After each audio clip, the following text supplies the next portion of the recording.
Jadi karena seakan-akan belum melakukan. Indonesia itu dulu kedatangan Islam itu tidak pernah dipertentangkan antara Islam dan negara, sehingga diskusi itu sudah salah karena para wali itu tidak pernah mempertentangkan Islam dan keindonesiaan atau kebinekaan.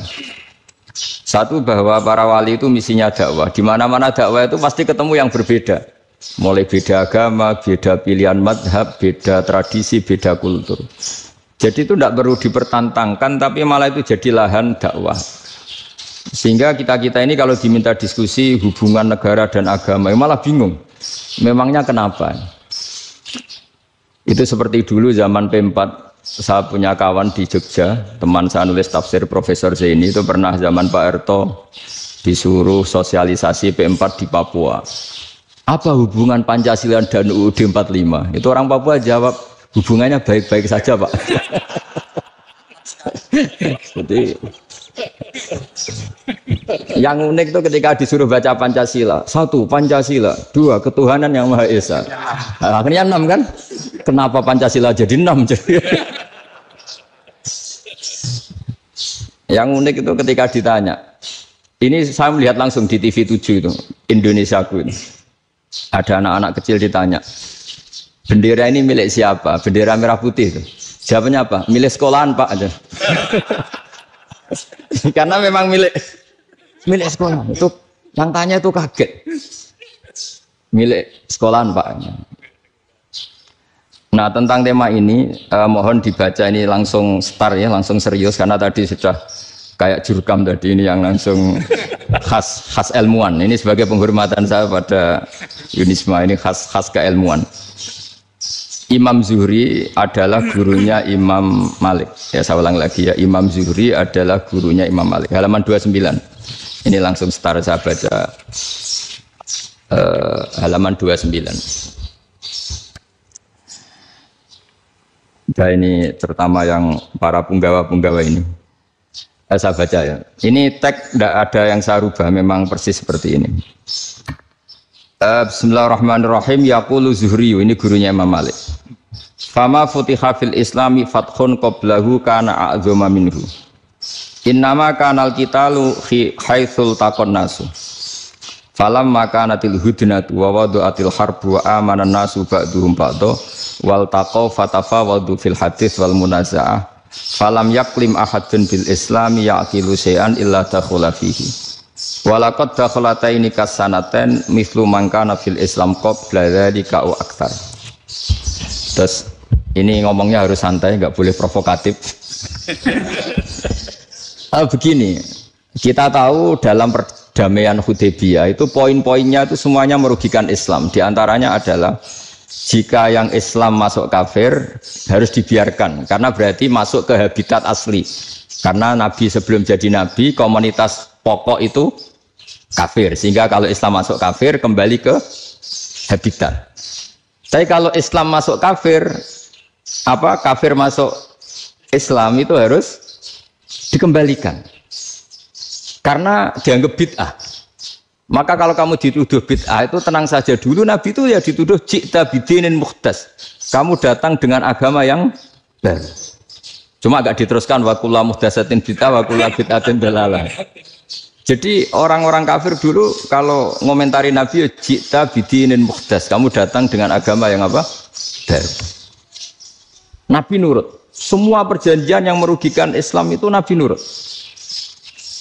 Tapi Nabi hanya minta satu hal, jangan ada perang 10 tahun. Dan orang boleh seminar, boleh diskusi tentang Islam. Ya ini dengerin betul ini. Jadi saya tidak akan provokatif, ini pakai logika. Nanti bisa dipakai disertasi doktor. Tapi saya minta orang boleh diskusi, boleh seminar tentang Islam. Akhirnya saat itu juga ada orang yang masuk Islam. Di depan tulisan itu belum kering istilahnya. Datang ke situ namanya Abu Jandal bin Suhail bin Amr. Itu datang ke Nabi, ya Rasulullah saya ini mau masuk Islam. Kata orang-orang kafir, ini pertama Muhammad, kamu komitmen enggak sama perjanjian? Kalau kamu komitmen harus kamu kembalikan.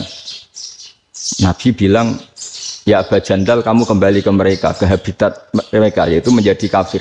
Di komunitas kafir maksudnya. Akhirnya nangis. Sayyidina Umar itu mendekati Abu Jandal, kemudian memberi isyarat supaya ngambil pedangnya. Jadi isyaratnya, wong ini baca ora wis. Maksudnya orang-orang kafir. Tapi Abu Jandal nggak mau.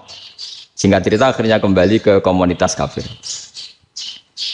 Tapi yang dikatakan Imam Zuhri cara analisis, ini nggak bisa pakai provokatif, harus pakai analisis. Innama kanal qitalu haitsul taqon nasu. Yang namanya perang itu menjadikan orang tidak berpikir jernih. Ini poin yang diambil oleh Rasulullah. Kalau dibahasakan Nabi curi kesempatan, masuk Nabi dikatakan mencuri, meskipun itu hanya bahasa ya. Tidak mungkin lah kita bahasakan seperti itu. Saya ulang lagi ya. Kenapa ada perang berkesinambungan sampai tahun ke-8 Hijriah, mulai tahun kedua ada perang Badar sampai tahun 8 Hijriah itu perang terus. Nabi sama orang kafir perang terus. Akibatnya apa Pak Profesor? Namanya perang itu ya nggak kau bermikir. Pokoknya agar ketemu Islam perang, Islam ketemu kafir perang nggak kau bermikir. Padahal Islam itu bisa diterima oleh akal sehat, harus lewat diskusi, lewat pengamatan, lewat pemikiran, lewat pengendapan berpikir. Makanya Nabi tahu ini masalah besar. Kalau orang perang terus, itu gak kober mikir Islam, tidak sempat diskusi tentang Islam. Makanya Nabi hanya minta satu poin. Oke, perjanjian ini satu rutin semua, tapi saya minta orang kafir semuanya boleh mendiskusikan Islam, boleh seminar tentang Islam. Mereka bilang iya, karena pikiran mereka kan diskusi paling piye. Ternyata betul, ada diskusi. Terus temanya gini, kira-kira bener di Muhammad Abu Jahal. Terus Tuhan Muhammad sama Tuhan Abu Jahal itu keren mana? Diskusi. Tuhan Muhammad itu khaliqus samawati wal ardi, yang menciptakan langit bumi. Sebagaimana kampanyenya Muhammad. Ya mereka masih jangkar bilang Muhammad. Kalau Tuhan kita, ya berhala itu yang kita bikin, yang kadang rusak, yang kadang kudanan, terus lemutan, pokoknya terus diskusi. Kita kok bener pengirannya Muhammad. Terus Muhammad Abu Jahal. Mulai dhisik Muhammad itu ratau bodoh nih. Mulai dulu Muhammad tuh gak pernah bohong. Abu Jahal, waduh, wis bodoh nih ngongkonan. Wis ribet kan? Dan semua diskusi itu mengarah ke kebenaran Islam. Akhirnya ngomong kafir sing tokoh-tokoh cara Jawa yo. Wah, semane jebule masalah ini kan. Artinya gini, kalau kita ingin Indonesia damai, sebenarnya yang untung itu Islam. Karena Tuhan yang menciptakan langit dan bumi tentu gak akan diperbandingkan atau akan dikalahkan oleh Tuhan yang lahirnya saja sudah di bumi. Misalnya kita menjual Tuhan Allah, siapa itu yang menciptakan langit bumi, yang ada sebelum langit bumi? Bandingkan dengan Tuhan yang lahirnya di bumi, ada tanggal lahirnya, ada aktenya, itu kan sudah ribet kan? Begitu juga kalau memperbandingkan tokoh. Muhammad itu siapa? Tokoh yang bisa menyatukan pan-Arabik, tokoh yang begini-begini, yang sayang istri, sayang keluarga. Dibandingkan dengan tokoh Abu Jahal, Abu Lahab yang corong jauh penggaweannya yang ngerugikan orang lain. Akhirnya orang itu mulai tertarik sama Islam. Makanya kata Az-Zuhri, pakai bahasa dulu, falam yaklim ahadun bil Islam. Tapi kalau sekarang yang populer itu bahasa yatakallam. Sebenarnya yang benar itu bahasa kalimah yaklimu kalaman, karena masdarnya itu kalam, berarti sulasi nopo mujarrad. Tapi di fi'ilnya itu mujarradnya enggak kelaku. Jadi di fi'ilnya takallama ya takallamu, tapi untuk masdarnya yang kelaku kalaman. Jadi ini agak unik, agak enggak lazim. Mestinya kan takallama ya takallamu takalluman, tapi di masdarnya kalam populer, tapi di fi'ilnya tidak populer. Saya teruskan ya. Ini penting sekali. Jadi menjual Islam, kalau boleh dibahasakan menjual, itu tetap enak dalam kondisi damai. Karena kalau kita perang, itu bawaannya kalau ketemu ya perang. Kalau ketemu perang, sehingga orang itu rakober diskusi dulu. Saat benernya Islam sampai kafir itu bener di. Karena tidak kober diskusi, tidak sempat diskusi, orang yang milih yang kafir. Karena yang mayoritas yang kuat. Sementara Islam zaman itu lemah. Ya Nabi itu yang diminta hudnah, yang penting kita damai. Terus orang boleh mendiskusikan benar mana kita dan mereka.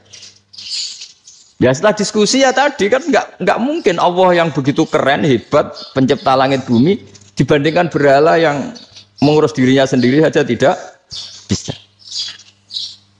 Walhasil terus Orang mulai tertarik sama Islam dan aturannya nggak boleh dilarang diskusi itu. Nah makanya saya pernah ditanya beberapa profesor di Jogja, Gus, suatu saat kalau kampus paling keren di Jogja ini ada Islamic Studies, kemudian pengajarnya dari berbagai agama, ini riskan nggak bagi Islam? Saya jawab, asal yang didiskusikan Islam itu nggak masalah. Sing repot itu nak umat Islam. Karena kalau umat Islam yang jadi percontohan, banyak raja yang dolim, banyak pemimpin muslim yang dolim, terus identik dengan Islam itu jadi dolim kan ribet. Ya kalau pas umat Islam, kalau Islam yang kumat kan jadi masalah kan. Ini kan terus jadi beda umat Islam sama Islam yang lagi apa? Kumat. Singkat cerita terus Islam mendapat posisi yang luar biasa. Nah makanya di sini diistilahkan falam makanatil hudnah, ketika ada perdamaian wa amanan nasu ba'dum ba'do, orang merasa aman, itu fatafawadu fil hadis wal munazaah, mereka berdebat. Munazaah itu berdebat, keren mana konsep Muhammad dengan konsep Abu Jahal, keren mana konsep Tuhannya Muhammad dengan Tuhan kita, terus diskusi dan mereka akhirnya ikrar, wah yang benar ya Muhammad lah. Di mana-mana Tuhan tuh ya sebelum langit dan bumi, di mana-mana Tuhan yang punya reputasi menciptakan, masa Tuhan reputasinya diciptakan no, kayak berhala dan sebagainya. Ibadah juga gitu. Ibadah wong kafir itu kalau tawaf itu telanjang, ibadah Muhammad santun pakai pakaian. Terus akhirnya mereka mulai tertarik Islam. Sehingga saya lihat di beberapa tafsir, saya memang tidak akan ngomong yang tidak serius, ngergani Unisma ben sawangane pemikir serius. Di Quran itu sampai lihat di tafsir Tobari itu ada ayat bal naqzifu bil haqqi 'alal batil fayadmaghuhu fa idza huwa zahid. Qadzafa itu kalau di kamus tak lihat itu takallama bila dalilin. Qadzafa itu yes, pokoknya sekenanya.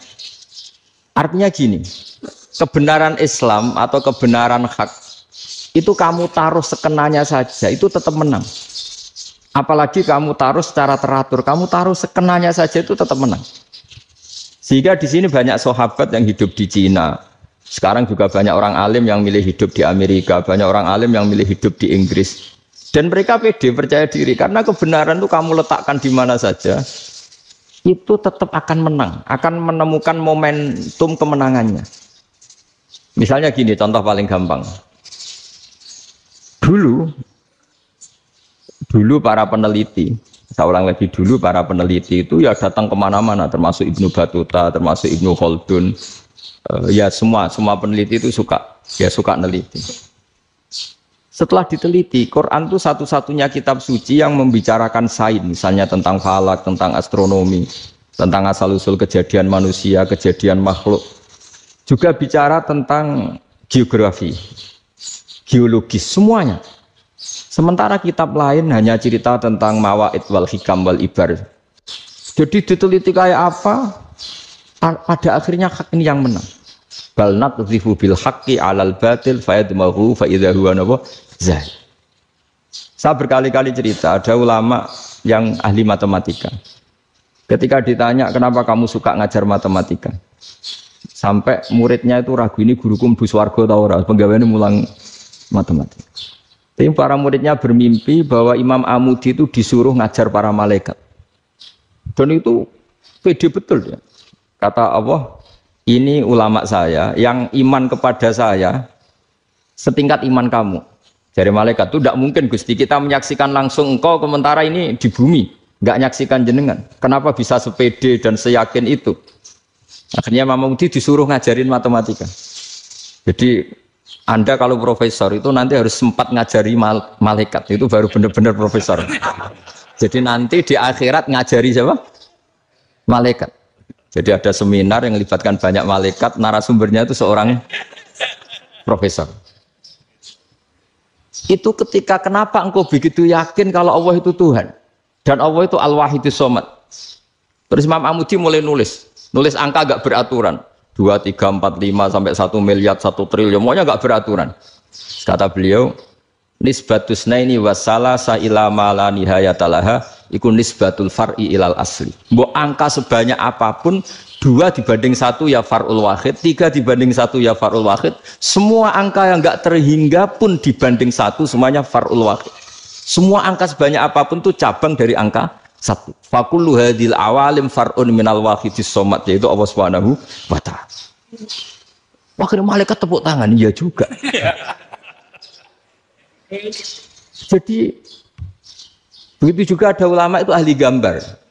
Saya dulu ngaji sama Mbah Mun Al-Husunul Hamidiyah, itu kitabnya itu banyak gambarnya. Dan gale gambar yang ngawur betul, mangga ahli gambar. Saya Apple, terus sempurna lele. Semua gambar bangunan, gambar sapi, pokoknya gambar. Ternyata dia menemukan Tuhan itu dari gambar. Gambar serapi ini atau seruwet ini sama. Gambar rapi sama ruwet itu sama kalau dalam pandangan tauhid. Dimulai minan nuqtah al-wahidah. Kowe cek gambar sing rapi, sing indah, cek gambarmu elek, dimulai dari satu titik. Dan titik ini nuqtatil wujud, yaitu Allah Subhanahu wa ta'ala. Jadi nak cara ahli tauhid gak penting gambarnya api, menang lomba atau ora penting. Butuhe hadis surah ini gambar baik yang rapi maupun ndak adalah min nuqtah dari satu titik.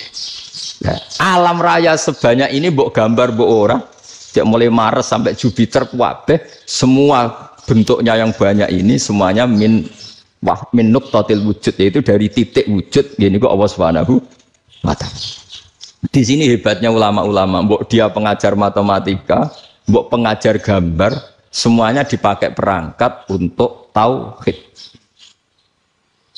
Nah, itu kan juga bagian dari Islam damai, Islam yang sangat tidak perlu perang untuk orang dipaksa Islam. Enggak perlu provokatif kayak tadi pidatonya rektor jenengan tadi. Jadi ciri utama ilmuwan tuh kalau ngomong datar tapi logikanya enggak terbantahkan, itu ciri khas ilmuwan. Kalau ciri khas politikus kalau ngomong itu keras. Provokatif lah kira-kira gitu. Tapi isinya biasa. Nah, saya berharap nanti semua profesor doktor itu datar tapi isinya kualitasnya bagus ini. Mentes. Jadi makanya terus kata ulama, kenapa diistilahkan balnat zifu bil haqqi? Kenapa pakai qadzafa sementara qadzafa maknane takallama bila dalil? Maksudnya bila dalil di sini itu min ghairi ikhtiyajin ila dalilin. Kebenaran itu memang enggak butuh dalil. Apa kita perlu dalilnya apa? Buktinya apa? Kalau 3 itu cabang dari 1. Wong gendeng yakin yang takut gitu pas orang gendeng. Wong 3 cabang dari 1 kok ditanyakan buktinya apa? Itu min awalil bidah. Pertama orang pasti tahu kalau 3 itu far'ul wahid. 1 juta juga far'ul wahid. 1 miliar juga far'ul. Gambar yang sebanyak apapun ya dimulai dari satu titik, cek gambar benar maupun yang tidak. Akhirnya apa? Ulama dulu itu sebegitu rileks nerangkan tauhid. Lalu kenapa asma ini yang ya ini kan khas NU ya, khas pesantren. Sebenarnya saya keberatan pakai istilah khas NU, pakai khas pesantren karena NU itu anaknya pesantren, jangan dibalik pesantren anaknya NU karena sebelum ada NU itu ada pesantren. Tapi kayaknya Unisma lebih suka pakai bahasa NU. Dan saya ya agak-agak orderan yang terpaksa disuruh ngomong. Ini agak apa ya, agak kacau sebetulnya ini agak kacau. Jadi NU itu sama pesantren itu tua pesantren. Jadi NU dilahirkan pesantren, bukan dibalik pesantren dilahirkan NU. Sehingga barokahnya didirikan pesantren ini. Kadang nyuwun sewu sekali berbahashim itu kadang ide besar beliau itu ya dituruti wong NU. Jadi Mbah Hasim cara kula kok dadi Mbah Hasim ya mangkel. Mbah Hasim itu ngarang meno kentong. Nggih ngarang meno beduk, tapi wong NU nganggo kentong. Dan uniknya Mbah Hasim enggak tersinggung. Karena ciri khas pesantren itu membolehkan perbedaan apa? Pendapat. Itu masyhur khilafnya Mbah Hasim sama Mbah Fakih Mas Kumambang itu sampai dikitabkan. Saling ngeritik, saling macam-macam lah. Jadi cara berpikir Mbah Hasim ketika Nabi rembukan, ini gimana ya cara menentukan waktu sholat ya? Ya pakai kentong ya Rasulullah, zakalin nasoro itu untuk orang Nasrani. Ya pakai buk itu trompet, zakalil Yahud itu untuk orang Yahudi. Terus, ada yang lagi pakai api ya Rasulullah, zakalil Majusi itu orang Majusi. Setelah itu ada orang datang lari-lari cerita mimpi azan tadi.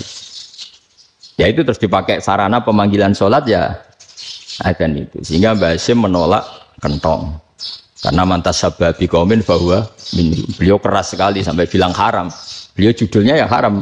Al-Jasus Antakhrimin Nakus. Setelah naskah itu sampai ke Mbah Fakih Mas Kumambang di Gresik situ, di daerah Dukun situ. Dulu nggak ada WA ya, jadi sampainya ya lama. Makanya saya sampai sekarang nggak punya WA karena ya saya ulama kan, kalau WA-an terus ya jadi ulama. Nggak jadi ulama main WA-an terus itu. Nah itu termasuk rektor nggak kober mikir itu mesti kebanyakan WA. Karena kan otaknya didikte oleh sesuatu yang masuk. Sesuatu yang dilihat itu kan pasti mendikte kita. Beda kalau yang enggak WA-an kan mikir apa kita yang menentukan. Kalau WA-an kan kita ditentukan. Mau mikir anaknya butuh apa gara-gara WA informasi Jakarta mikir Jakarta. Padahal secara kewajiban ngapain kamu orang Malang mikir Jakarta. Gara-gara WA mikir Jakarta belum selesai ada berita di Sulawesi, mikir Sulawesi. Habis itu mikir NTT. Makanya semua orang sekarang merasa tokoh nasional gara-gara informasi yang masuk itu nasional. Jadi Mas Yo RT yang mikir gimana Gus Indonesia. Ada RT sampai lupa kalau dia itu RT. Jadi semua orang sekarang merasa tokoh nasional. Nah, itu gara-gara apa coba? Akhirnya semua orang juga punya ide tentang nasional. Harusnya negara itu gini-gini. Jebule wonge sing duwe ikon itu sapa? RT.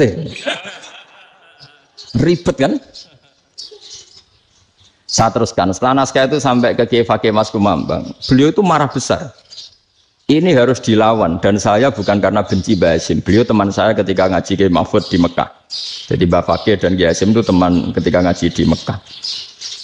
Cara ngelawan tuh lucu. Lucu. Gak ilmiah, tapi gak ilmiah wong alim tetap ilmiah.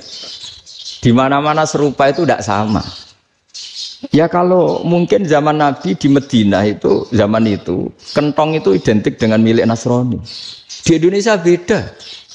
Pos kampling ya kentong, kebakaran ya kentong, wae sarapan orang di LP ya pakai kentong. Jadi tidak ada jaminan kalau kentongan itu identik dengan Nasrani. Lalu haramnya di mana? Yang di mana-mana tasabuh itu identik. Ini tidak identik. Mulai masalah kan? Mulai masalah. Jadi beliau gaya judul Hazruus. Hazruus itu kepala bergeleng-geleng. Sekarangan kok ngene. Jadi sekarangan kok provokatif gitu. Dan itu Mbah Hasyim ya hormat Mbah Fakih hormat Mbah Hasyim. Saya sendiri secara pribadi itu lebih suka pendapat Mbah Hasyim sebetulnya. Karena bagi saya sholat itu sakral, ya sudahlah kalau sakral ya dipanggil dengan sesuatu yang sakral yaitu kalimat thayyibah azan. Tapi saya tidak akan bilang kalau kentongan itu haram. Karena kalau haram alasannya mirip orang Nasrani, sementara pos kampling ya pakai kentong, ada banjir ya kentong, ada kebakaran ya kentong. Jadi tidak identik untuk misa atau untuk sholat ala Nasrani. Tapi itu dulu ya rileks saja, dua beliau itu ya saling menghormati, padahal saling kritik. Dan dulu ulama yang beda madhab, itu ya saling menghormati. Imam Syafi'i itu kalau sholat di kawasan Masjid Abi Hanifah ya tidak kunut. Ketika ditanya, kenapa kamu tidak kunut? Sementara engkau berpendapat kunut itu sunat. Ikroman di hadal madhab, saya sangat menghormati madhab. Imam Ahmad bin Hanbal itu berpendapat kalau orang pakai bekam, pakai iftisot atau hijamah itu batal sholatnya. Sementara Imam Syafi'i mengatakan tidak batal apa sholatnya atau wudunya tidak batal. Tapi Imam Ahmad itu ditanya, apa kamu makmum Syafi'i? Bagaimana mungkin saya tidak makmum sama wali kutub seperti Imam Syafi'i? Padahal menurut keyakinan Imam Ahmad ini sholatnya batal. Ini habis iftijam udah wudu. Tapi tetap saja beliau karena perbedaan pendapat di furu itu lazim. Ya orang boleh berdebat. Ketika Unisma datangkan saya, itu saking senengnya kiai, saking sombongnya sampai ngatur kiai, kan nggak pernah bisa diperdebatkan. Itu kan orang boleh debat kan? Itu saking angkuhnya apa saking senengnya kan nggak jelas kan? Kan dan orang boleh setuju pendapat saya, yaitu ngatur kiai itu haram. Setuju juga Pak Rektor, ekspresi mahabbah itu ya macam-macam. Dulu sahabat ya gitu, sahabat itu ada yang nggak kenal wajahnya Nabi sama sekali sampai akhir hayatnya. Ketika ditanya, lo kamu itu sahabat kok nggak tahu wajahnya Nabi? Saya nggak pernah berani memandang Nabi karena ijlalan Nabi, terlalu menghormati saya sehingga nggak berani memandang wajahnya. Ada sahabat sing penggaweane delok wajah Nabi sampai bisa nyifati alfiu faminunil hajib sampai bisa nyifati detail karena delok wajah Nabi itu ibadah. Ada seorang wali ditanya, kalau kamu di surga ingin enggak melihat Allah? Enggak. Loh, tapi semua orang ingin melihat Allah. Unazzihu dzalikal jamal an-nadhari misli. Ben gak elek-elek Allah tak delok terima aku. Wong ra jelas. Berarti kamu kok delok pengiran? Banyak. Jadi justru tapi karena saking takzimnya. Enggak lah, mosok aku kok. Makanya saya berkali-kali cerita. Menurut kesepakatan ulama, soft awal itu paling baik. Tapi banyak juga wali yang kalau sholat itu di belakang. Koyok paling bener yang gue ngarep. Lu bayangkan misalnya kamu semangat di soft awal di masjid haram, jebule sholatnya salah. Itu dari malaikat gayane gue ngarep, jebule raro. Itu kan di sini wong, jebule bodoh gitu. Gayane gue ngarep, jebule. Coba orang kalau sowan Mbah Mun, yang berani di depan itu kan ya ketuanya atau jubirnya kan, yang merasa tidak pati pinter-pinter kan mesti di pojokan. Artinya sudut pandang seperti itu ya sah saja, apa? Sah saja. Makanya banyak sahabat yang jarang sowan Nabi, alasannya takut ganggu Nabi. Banyak yang sering sowan Nabi, alasannya seneng Nabi. Yang sowan ya seneng Nabi, yang enggak sowan alasannya seneng. Loh Nabi itu tokoh, punya keluarga, punya anak. Kalau saya sering sowan berarti sering ganggu. Yang sering sowan dia alasan ini khazanah kita harus istifadah. Jadi zaman dulu dia biasa dua sahabat, yang satu milih mahabbah itu milih sering sowan, yang satu juga mahabbah milih tidak sering. Karena pertanyaannya bisa dibalik kan, sering sowan apa sering ganggu coba. Nabi Abedar, assalamualaikum. Nabi nimang cucunya, assalamualaikum. Ayo bener yang sowan apa bener yang enggak kalau seperti itu. Akhirnya terus diatur sedemikian rupa oleh Quran. Walau annahum sabaru hatta takhruja ilaihim lakana khairal lahum. Jadi sahabat kalau mau sowan Nabi ya nunggu di Sufah. Kalau Nabi keluar berarti milik publik. Sekali masuk ke dalam tidak ada berapa yang berani sowan. La tadkhulu buyutan Nabi illa ayyudzana lakum. Kalau soal sampai masuk dalam harus nunggu dipanggil. Karena sekali Nabi masuk dalam itu milik privat keluarga, milik istrinya, milik cucunya, milik keluarganya. Jadi Nabi sekali keluar ke ruang itu berarti milik publik. Itu terus jalan tengah. Karena kalau langsung masuk, bayangkan saya itu sering menyaksikan Mbah Mun habis ngaji 2,5 jam ngaji Jalalain, baru masuk assalamualaikum. Padahal yai mungkin mau ke kamar mandi, mau ini itu. Jadi dulu itu Quran sangat modern. Sebelum ada dokter ngatur tamu, rektor ngatur tamu itu Islam sudah modern. Dia kan nggak fair kan? Misalnya saya ke Unisma harus janjian pakai ini, terus kalau misalnya ke sini selonang-selonang kan lucu kan, mentang-mentang kiai terus juga sowan-sowanan selonang-selonang. Padahal kalau kita mau ke mereka pakai protokol. Sering tidak fair dunia ini. Tapi karena aku kiai ra oleh gelo ya sudah. Akhirnya saya memutuskan gak gampang kemana-mana karena itu. Saya sering didatangi ajudannya menteri, Gus mau ada tamu dari Jakarta tanggal ini. Mesti saya bilang, mereka milih tanggal yang mereka kosong. Kok tidak mikir apa situ kosong? Tak jawab enggak lah, sebelum diatur bahasanya dan tawaduknya gitu. Akhirnya dibalik, datang lagi, Gus jam dengan kosong apa kita menyesuaikan. Lah itu lagi dia akhlak kata saya. Itu baru punya akhlak kata saya. Bukan masalah gengsi ya. Saya sendiri itu dolan ke alumni itu jarang, karena ya takut. Kiai kan yo nganggur, jam 09.00 nganggur, jam 10 nganggur. Bisa saja alumni itu kerja di pabrik, bisa saja yang latihan ekonomi di pasar. Jika kalau saya datang jam 9, iki kiai sing nilai santri ini, apa kiai sing ganggu santri. Nah karena orang ini melakukan rutin, gak kok berpikir, pokoknya ngono jenenge silaturahim. Mau nyerah kok berpikir, padahal kalau diangen-angen, ini kiai yang nilai santri ini, apa kiai yang ganggu santri ini karena datang di jam kerja. Nah, bayangkan kalau kebenaran dulu itu dikawal oleh satu peradaban perang. Jadi Nabi sesuai diangen-angen Nabi. Perang Badar menang Nabi, perang Uhud menang wong kafir, perang ini gonta-ganti. Apapun itu yang penting satu kesimpulannya, cara Rasulullah kesimpulannya satu. Orang tidak kober mikir kebenaran secara mengendapkan pikiran dengan pikiran jernih. Maka hebatnya Nabi ketika perjanjian, pokoknya saya minta nggak ada perang. Dan orang yang boleh mendiskusikan Islam. Itu luar biasa idenya Nabi. Karena bawaan perang itu orang kan nggak kober mikir. Ibarat seorang misalnya senang satu perempuan, ketemu rivalnya langsung perang kan gak mikir. Tapi kalau kau bermikir, jangan-jangan cawe itu rasa seneng aku. Untungnya apa untuk uang ayu rasa seneng, malah mau loro hati. Terus sudahlah, buruan dialihkan kemana kan gitu. Itu nak mau amin WA nan tukaran lewat SMS atau tarung langsung ora kau bermikir. Tapi kalau kau bermikir, akhirnya berpikir perempuan tadi sebenarnya yang disenangi siapa? Oke, ternyata senang Pak Erick. Sudah kita ngalah. Karena tidak ada nikmatnya kan menikahi perempuan yang sama sekali tidak mencintai kita. Tapi kalau nak kau berpikir pokoknya diprovokasi, wah gue kalah BA, gue kalah B. Pikirannya kan ojo sampai kalah. Bareng wis menang ternyata ada mas. Lah. Nah, bayangkan Islam itu seperti itu dulu, dipertarungkan. Luang Islam itu dinu aklin, agama yang diterima dengan akal sehat. Tapi sekarang ukurannya perang. Yang menang berarti benar, yang menang benar. Kan terus jadi repot. Itu Nabi tidak ingin, makanya Nabi ingin sudah nggak ada perang.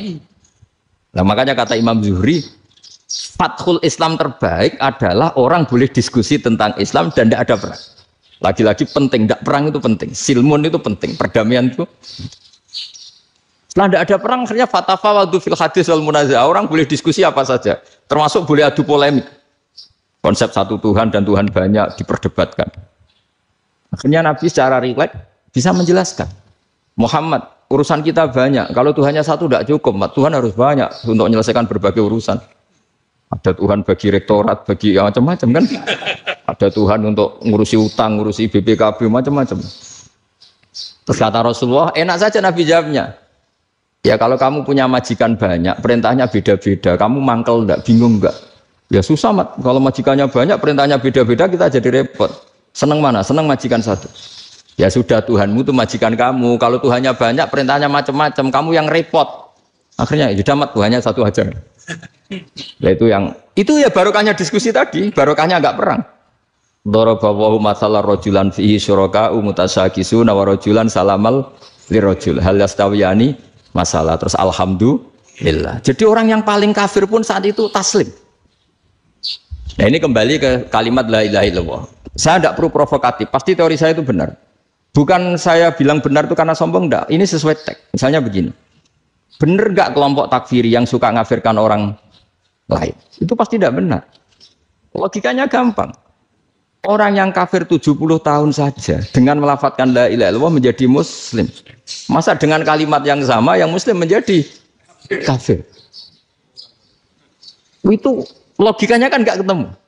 Orang kafir 70 tahun untuk menjadi muslim disuruh baca apa? La ilaha illallah. Tapi gara-gara baca la ilaha illallah nyekel patok jadi kafir. Pertanyaannya, loh ini kalimat apa? Kalimat untuk mengkafirkan apa kalimat untuk mengislamkan? Karena yang kafir dengan kalimat itu menjadi Islam, ternyata yang Islam dengan kalimat itu menjadi kafir. Itu ketemu enggak? Cara logika itu kan enggak ketemu kan? Makanya cara pikirannya Abdul Hasan Asadili, dan saya setuju pikiran itu. Istighfar ini boleh orang Jawa Timur protes karena kadang beda manhaj, tapi jangan protes saya, protes Abdul Hasan Asadili kualat mesti sampean. Ketua Torekoh napa? Sadiliyah. Cara madzhab Sadili, dan Anda boleh berbeda madzhab, mencari khasnya wong kampus sing wani beda. Beda kapasitas lah, pokoknya butuhnya beda. Dan ketok pinter, ketok kritis. Cara madzhab Abdul Hasan Asadili itu gini Pak Rektor. Jadi istighfar itu baik. Tapi ba'da kamali tauhid, setelah tauhidnya itu benar.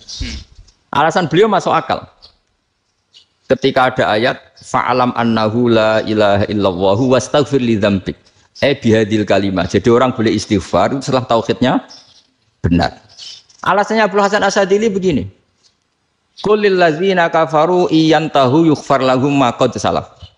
Katakan kepada mereka yang kafir, sekali mereka tidak kafir, maka otomatis dosanya masa lalu diampuni. Pertanyaannya, yang bisa menghentikan kekafiran itu kalimat apa? La ilaha illallah. Dengan hanya melafadzkan la ilaha illallah Muhammadur Rasulullah, langsung yughfar lahum ma qad salaf, langsung dosanya diampuni.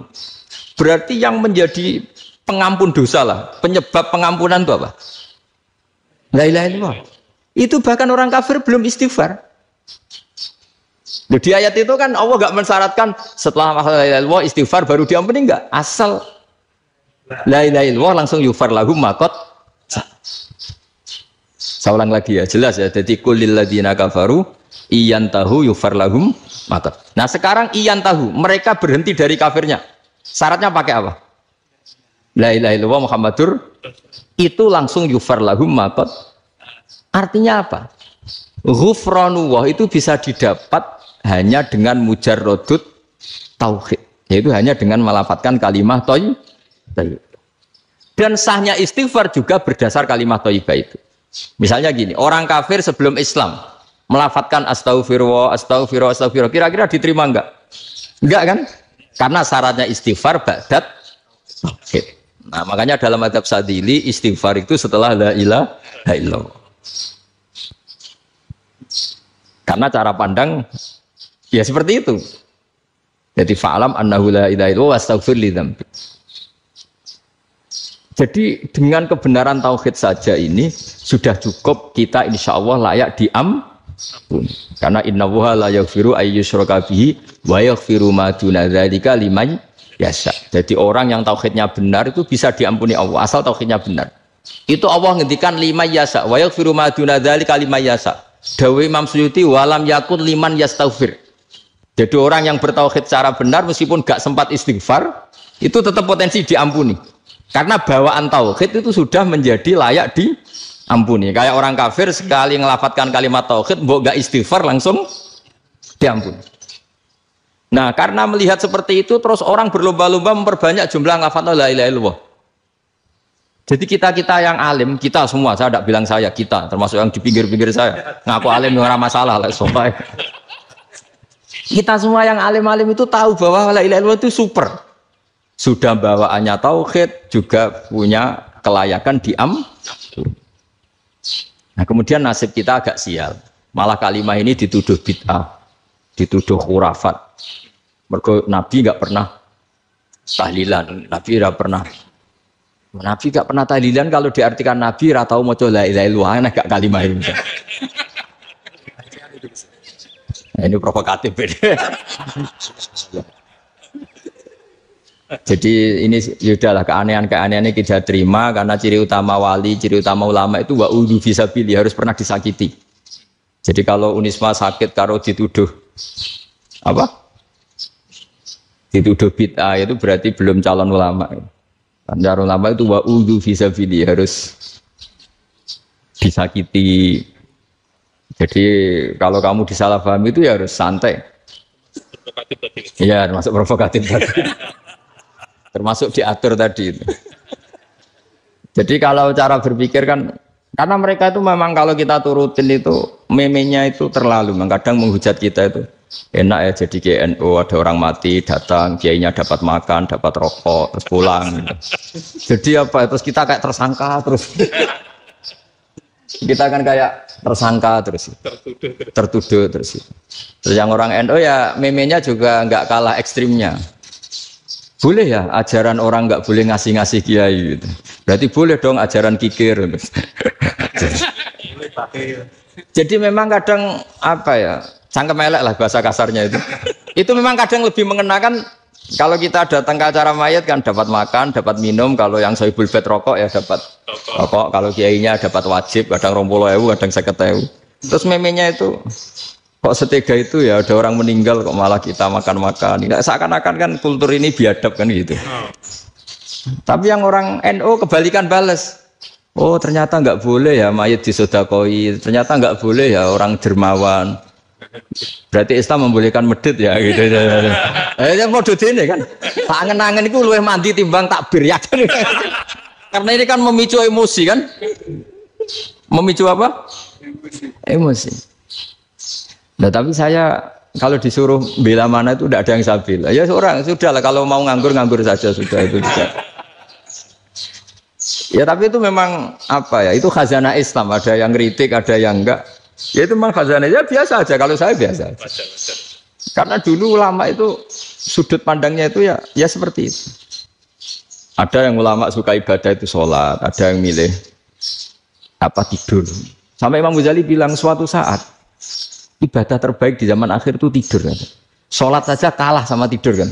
Tapi itu loh ya, yang wajib tetap loh ya, terus kamu gak sholat wajib. Begini beliau mencontohkan itu. Ada orang sholat tahajud terus obsesinya itu ingin hajatnya terkabulkan. Sementara yang tidur obsesinya nikmati rahmatnya Allah, boleh tidur, bisa tidur. Kata Imam Ghazali, timbang kita tahajud terus nuntut pangeran aduk turu katanya. Mergo engko dia akibat terus setan memberi bisikan, "Lho nyatanya kamu tahajud ya gak terkabul." Berarti cerita bahwa Nabi ngendikan kalau doa tahajud mustajab enggak. Daripada ngono kan turu ora tau donga ya. Timbang abri-abri Islam katanya, timbang elek-elekin apa? Islam. Jadi ulama itu mulai dulu itu sudah berpikir. Banyak orang menjadikan tahajud, sholat malam itu media untuk hajatnya. Dan kalau nggak kesampaian ini mutung. Nyalahkan kiainya ijazah ramandi. Macam. Daripada ngono ora usah apa? Tahajud turu. Dan jenis kayak ini tuh banyak. Makanya ulama kayak saya itu saya naik dewi itu ya jarak. Saya sering didolani muhibbin terus bilang, "Gus, saya doakan gini-gini saya mau nyalon bupati atau saya gini." Saya bilang, "Gak waduh orang donga, nak ramandi darani ulama dongane ramandi." Nak mandi kamu jadi bupati tetap nganggep karena beli. Sopo sing ora roh bupati saya juga beli. Ribet kan? Ketika mereka jadi ngunsurkan doa kamu apa karena kemarin beli? Yang beli maksudnya enggak beli enggak usah tersinggung. Jadi ribet ngadepin. Nggak artinya gini loh, doa itu jangan dipakai begitu. Kalau minta nasihat, tak nasihati jadi bupati yang baik, gubernur yang. Kalau minta doa itu resikonya. Akhirnya kalau diminta doa ya doa, sebenarnya diisinya itu nggak doa kemenangan. Itu nggak selamat gitu. Karena ribet. Makanya Islam itu doa itu setelah iman. Aturan iman benar baru doa. Aturan iman benar termasuk Allah itu yaf'alu ma yasha, boleh melakukan yang dikehendaki. Allah enggak boleh terdikte oleh doa kita, enggak boleh. Ya saya ulang lagi ya, madzhab Hasan Asyadzili ini khas kita. Jadi la ilaha illallah itu didahulukan sebelum istighfar. Tapi kebalikannya madzhab Imam Sanusi itu dibalik. La ilaha illallah itu kalimat yang sakral. Karena yang sakral dibutuhkan muqaddimah, yaitu yang melafadzkan harus yang sudah bersih, yang sudah steril baru melafadzkan la ilaha illallah. Maka dalam madzhab Sanusiyah istighfar dulu baru la ilaha illallah. Nah dalam madzhab Abu Hasan Asyadzili kebalikan, istighfar itu sah setelah sahnya tauhid. Kamu ikut mana tuh? Asyadzili apa Sanusiyah? Alhamdulillah sama-sama tidak paham ya sudah. Akhirnya sudah. Iya sih nggak kemana-mana kan gitu. Jadi apa ya? Terus ini saya teruskan ini biar khas pesantren atau khas NU lah, kalau bahasa Pak Rektor khas NU. Ini Ben sampean tahu beberapa perbedaan itu lazim, halaman 24. Ya, halaman 24 sama 25. Tak baca ini masih orisinil. An Sufyan bin Uyainah ini juga gurunya Imam Syafi'i. Kata Sufyan bin Uyainah, beliau cerita, "Kana Isa wa Yahya alaihi salam ya'tiyanil qaryah. Fayas'alu Isa an syirari ahliha. Was'alu Yahya an khiyari ahliha." Jadi Nabi Isa dan Nabi Yahya itu satu generasi, sama-sama masih muda. Kalau di satu kampung yang Nabi Yahya tanya, "Ini keluarga terbaik siapa? Saya mau nginap di situ." Karena kumpul orang baik itu nyaman. Kalau Nabi Isa kebalikan, keluarga terburuk mana ya? Saya tak di situ. Nah terus akhirnya faqala lahu Yahya, "Lima tanzilu ala syirarin nas." Kenapa kalau kamu bermalam kok malah kumpul orang-orang yang nakal? Innama ana tabibun udawil mardo. Saya ini nabi barat dokter. Di mana-mana dokter yang ngumpuli yang sakit, ngobati yang sakit. Makanya di NU itu ya banyak Kiai Jazab mengumpuli yang nakal-nakal. Nak tepak yang ngentas yang nakal, nak rata tepak ya katut. Ini adu nyali lah sudah gitu. Tapi itu ada ilmunya, yaitu niru Nabi siapa? Isa. Kalau kamu dokter penelitian tuh cari daerah yang banyak pandemi apa yang bersih? Yang banyak pandemi, karena yang namanya penelitian ya di situ kan. Kalau kamu dakwah ngentas kemiskinan, ke daerah miskin apa daerah kaya? Nah sama, kalau ngentas kefasikan, ke daerah fasik apa daerah orang soleh? Fasik. Tapi itu Nabi Isa. Nah kalau kamu tidak Nabi kan potensinya kan ngacut itu. Tapi setidaknya bahwa kita sering disalahkan karena punya beberapa tokoh yang ngancani fasik-fasik, itu sebenarnya ada dalilnya, yaitu Nabi siapa? Nah terus masalah tegas dan lunak. Ketika ada mahasiswa misalnya pacaran, boncengan lanang dan perempuan, Itu pilihan kita apa? Kalau tegas, terus gak mau mendengar kita. Misalnya gini contoh gampang, tak beri contoh Pak D. Jangan orang tua, nanti secara fikih itu beda. Nah ini kan kita orang pesantren, nah, biasa ngaji fikih detail. Kamu Pak D seorang perempuan, mahasiswi misalnya, sering pacaran. Setiap ke situ sama pacarnya kamu diam saja. Padahal kamu dosen keislaman. Mesti pamanaan kamu nyimpulkan, ternyata pacaran itu tidak apa-apa. Buktinya Pak D itu tidak negur, menengah. Ini berarti as-sukut alal mungkar. Tapi kebalikannya, Pak D ini terkenal keras. Nak rono mesti raja ponaan. Akhirnya yura rono. Mesti ngerti nak mesti diamuk. Nah, dua orang ini sama-sama gagal kan? Yang lunak menjadikan ponaannya pacaran terus karena enggak negur sehingga dikira membolehkan. Sing keras juga gak sempat bina wong rono era wani. Akhirnya dua orang ini sama-sama enggak ketemu, sama-sama enggak berkesempatan membina kan? Gagal membina kan? Karena yang keras ponaannya enggak pernah situ, berarti enggak bisa bina kan? Yang lunak membiarkan berarti juga ada bina. Nah, Islam itu antara dua itu. Ya agak terlalu lunak, enggak terlalu keras. Karena kalau terlalu keras, misalnya ada kiai terlalu keras. Loh, masyarakat mau tanya itu gimana? Lari kan? Loh, saya ini punya pengalaman pribadi. Saya ini kan kecelok orang alim. Itu kalau pernah ya saya itu berusaha ya pokoknya ya umumnya orang alim lah. Tenang, terus anteng, enggak gejlok-gejlokan. Itu enggak ada yang tanya. Saya mimpi ketemu beberapa ulama itu disalahkan. Terus umat saya kalau mau tanya itu ke siapa?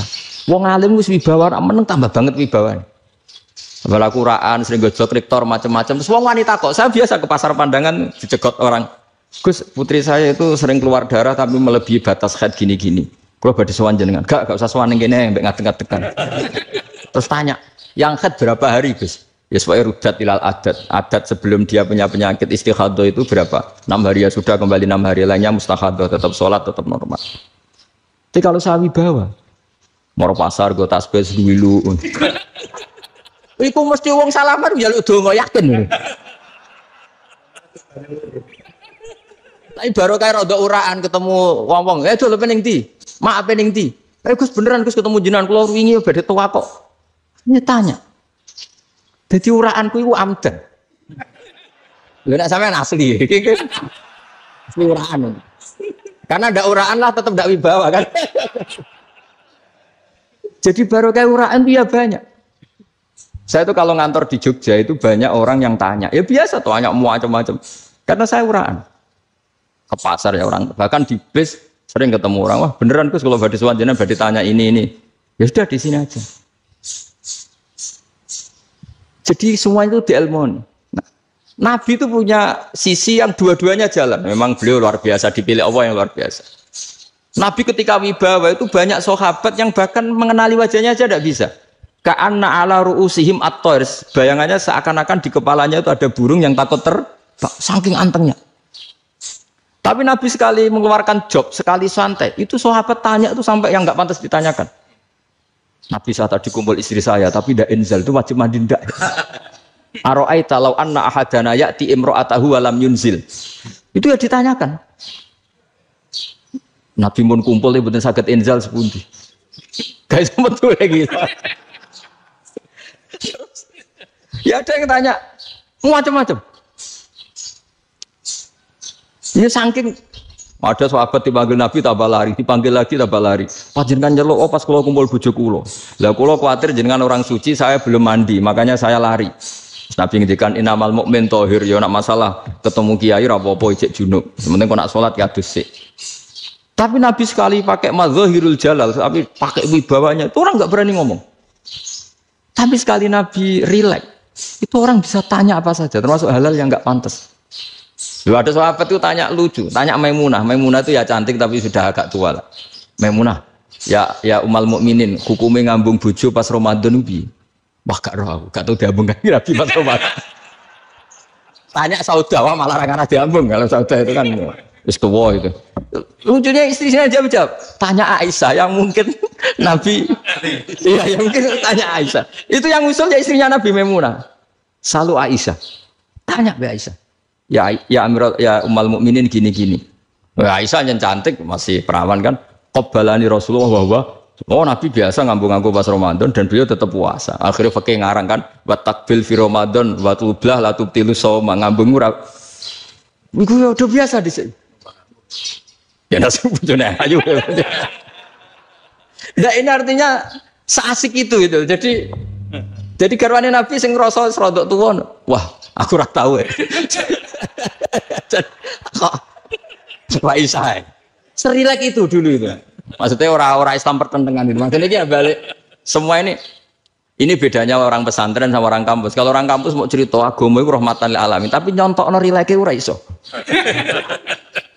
Agama itu rilek, tapi nyontokno rileke ora iso. Mergo ya rapati ngaji. Nyontokno ora iso, dadi mau gawe kaidah kok Islam itu rahmatan. Jadi Nabi itu lah, Allah juga gitu.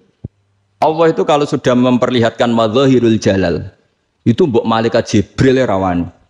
Ketika Allah dengan madzahirul jalal. Tapi kalau Allah dengan madzahirul jamal, madzahirul apa?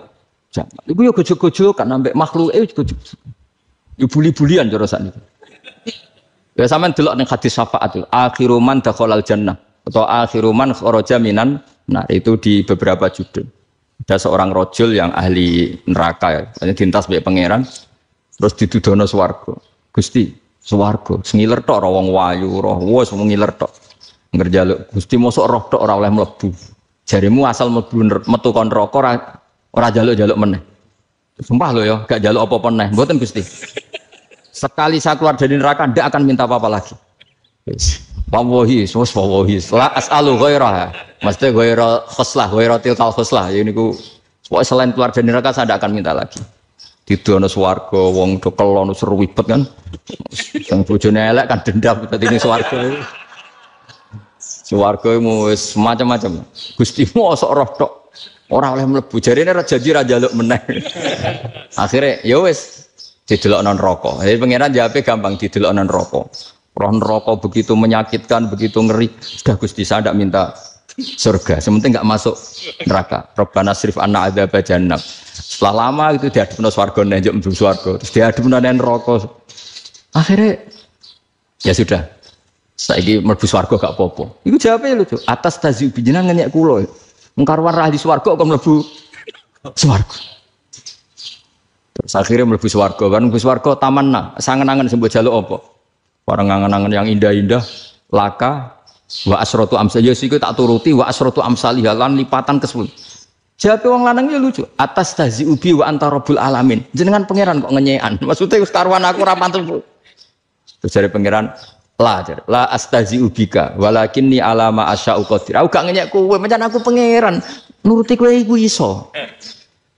Jadi Allah sendiri ketika dengan madzahirul jamal, itu malaikat ya ono sing wani bantah.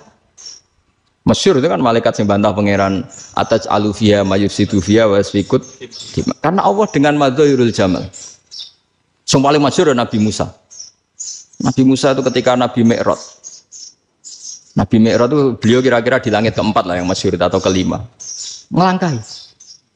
Nabi Musa menangis, ya Rabbi ini apa-apaan? Orang sing ja'a ba'di kemudian melangkahi makom saya ini apa-apaan? Jadi Nabi Muhammad kan apapun hebatnya kan junior. Kok melangkahi makom saya ini apa-apaan? Enggak fair. Sampai Nabi Muhammad itu tanya gini sama Jibril. Reaksi Allah gimana ketika melihat Musa seperti itu? Jawab malaikat Jibril lucu. Ya roh khiddatahu. Allah sapal gayane Musa. Biar. Ya dibiarin aja sama Allah. Tapi yang jenenge Nabi Musa itu kekasihnya Allah. Tetap berkah bagi kita. Betul. Ketika setelah Mi'raj diwajibkan sholat 50. Gentenan Nabi Musa kelihatan nabinya. Sebenarnya Nabi Musa itu sebetulnya loh, gak nguntungkan kita sebetulnya. Tapi yang nguntungkan, sebenarnya tidak niat nguntungkan kita, tapi nguntungkan. Nabi Ibrahim kan di langit ke-6, keren lah. Konti dong ketemu Allah ngeten-ngeten kan sholat seket. Karena Nabi Ibrahim terkenal Nabi baik, tidak bantah. Bareng Nabi Musa. Kenapa diceluk pangeran? Kalau kan sholat ping seket. Inna umataka la tutiku dalik. Wah, gak kuat umatmu. Serai-rai gak umatmu ora ngarah kuat 50 rokaat. Tapi sebenarnya Nabi Musa itu niatnya bukan membela kita. Fa inna ummati la umatku sing gagah-gagah ra iso meneh umat. Berarti sebetulnya beda. Sebetulnya ya itu masih pakai gengsinya gitu. Wes ngono-ngono lah sementing kita untung. Sebetulnya dia itu nggak terima. Wong umat saya aja yang lebih kuat, nggak kuat apalagi umatmu. Dan terus sebut ini, irji ila rabbika fas'alhu takhfif. Itu berarti Allah dengan madzahirul jamal. Sudahlah, datang ke Allah minta keringanan. Allah itu baik. Minta, mbak Allah diringana mau 5 tok, jadi cek 45. Balik ke Nabi Musa, piro 45, cek ra kuat umat. Wong umat kowe ra kuat, jadi sebenarnya dia bilang umat kowe ra kuat. Lho cara Nabi Muhammad model wong Malang, yo beda umatku mbek umatmu. Ribet kan? Itu. Lho Nabi Muhammad kan enggak seperti itu kan? Enggak punya akhlak Malang kan, akhlak. Maksudnya akhlaknya mujur itu, akhlak yang baik gitu. Ya akhlak yang mujur, bukan yang malang gitu. Jadi Nabi ya manut. Tinggal 40 kan, dikurangi lagi 35 sampai 9 kali kan, masyhur itu. Ya kan kalau dikurangi 55 kan berarti turun naik kan 9 kali. Itu setelah 5 itu Nabi Musa cek usul masih ragu. Itu cara Nabi munggah nentek.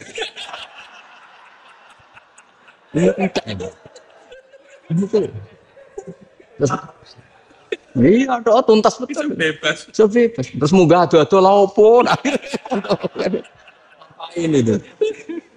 Akhirnya Nabi Muhammad sudah sampun ya kalimah Allah. Saya ini malu sama Allah Musa. Sudah 9 kali dan diturutin terus. Jadi Allah kalau dengan madzahirul jamal itu Nabi Musa biasa nego sama Allah. Tapi ketika Allah dengan madzahirul jalal, itu Nabi Musa enggak berani. Yaitu di hadis syafa'ah. Hadis syafa'ah ketika manusia datang ke Nabi Adam, ya tuna Adam. Ya Adam anta abul basar ngene isfa'li ana inda rabbik. Kamu saya minta mensafaati kita. Nabi Musa, Nabi Adam inna rabbi qad ghadibal yawma ghadaban lam yaghdab qablahu mislah wa la yaghdab ba'dahu mislah. Ini Allah sedang murka besar dan tidak akan murka seperti ini lagi. Biasa tidak berani nafsi. Nabi Ibrahim enggak, termasuk Nabi Musa ketika di itu ya enggak berani. Karena Allah dengan madzahirul jalal. Itu Nabi Musa enggak berani. Sudah saya sendiri itu pernah salah. Yaitu saya membunuh seseorang yang enggak disuruh oleh Allah membunuh itu. Yang pas jotosi orang Kipti. Akhirnya datang ke Nabi Muhammad. Pas ke Nabi Muhammad, Allah dengan madzahirul jamal. Dengan madzahirul jamal. Sampai Kanjeng Nabi ngendikan analah saya akan memintakan syafaat kalian. Terus fa ahmadu rabbi bima hamida allamaniha rabbi. Saya muji Allah dengan pujian-pujian yang orang lain tidak tahu, hanya saya yang diajari kata Rasulullah.